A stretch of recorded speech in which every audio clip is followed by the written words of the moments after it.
Strata 3, Flex and the Robo-dog, Making Decisions. Book of Immersion, Volume 1, Sarnia de la Maré. Welcome to Immersion. You have reached Strata 3. Decisions are the cusp between reality and possibility. Decisive actions create a continuously evolving universe for sentient beings, where fate can immobilize actions and defeat progress. The decision-makers hold power over themselves and, more often than not, over others. Androids programmed to learn can aid decision-making when dealing with complex data, intricate parameters and variables that surpass human understanding. Often they excel at making accurate choices within their defined boundaries. However, an android will not excel in addressing intangible aspects of human decision-making, ethical dilemmas or moral considerations.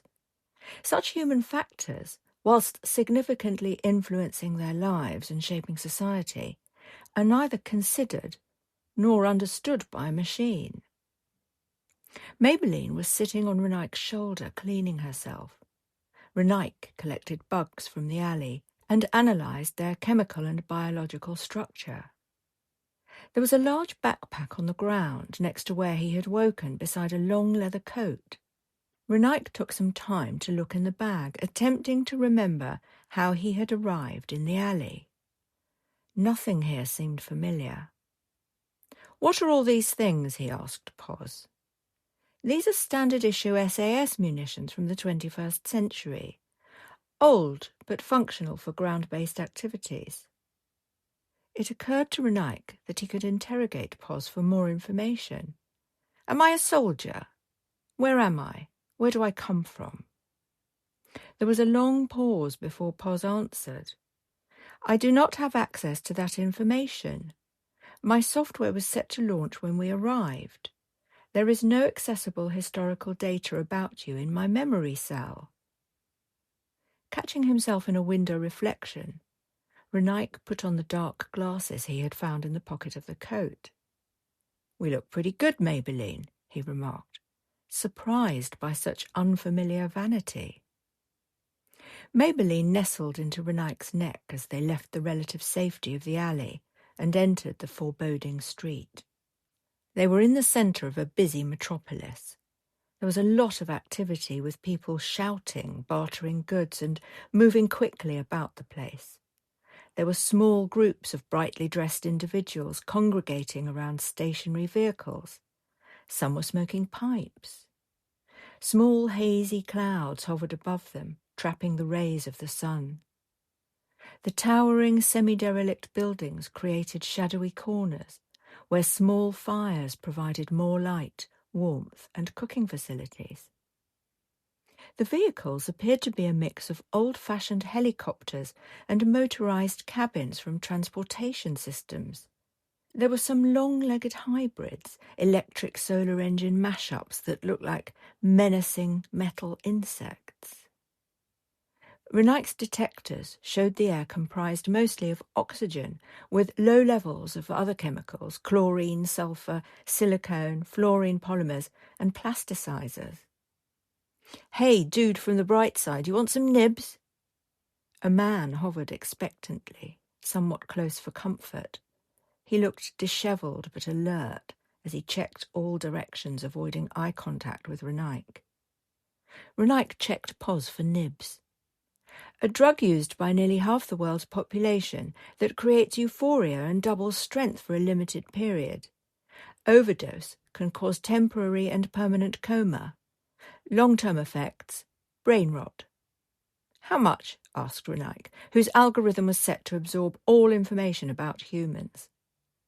"I can do you a deal," said the man. 50 bits, or the rat." Renaik checked Poz for bits.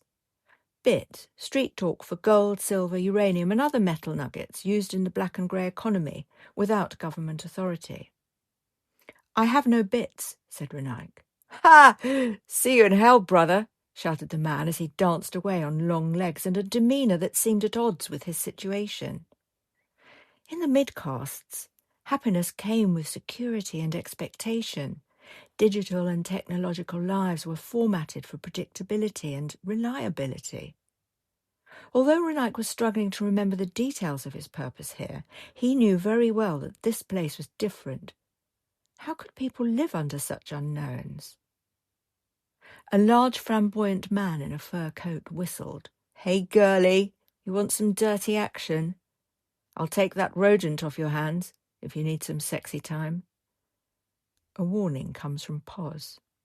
Danger, immediate, ground level. A robo-dog was barking loudly at Maybelline, who was now snarling and making shrieking noises. For a fraction of a second, Renaik analysed all the variables and consequences of his next actions. The options were endless. Poz had created a fleeting map of the most probable scenarios and outcomes that sprawled a multi-dimensional time map like a mathematical cobweb.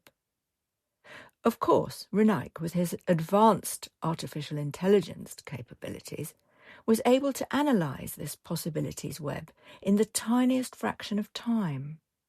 He could immobilise the robo-dog, tame it, use it, sell it, break it up, separate its useful component parts, analyse its database for information, absorb its operating system. Or he could simply ignore it. Renaik began to ponder his skill set. He remembered that he was an excellent chess player. Theoretically, this allowed for finely tuned activities and performance, with very little or zero harm caused to his previous owners. Indeed, this forward-thinking ability had marked machines as superior in operation to humans, who were narrow thinkers and only able to make selfish and immediate decisions based on emotional desires, without reference to consequences. The robo-dog opened its mouth and bit Renaik's ankle. To be continued. Copyright Sarnia de la Maré, 2026.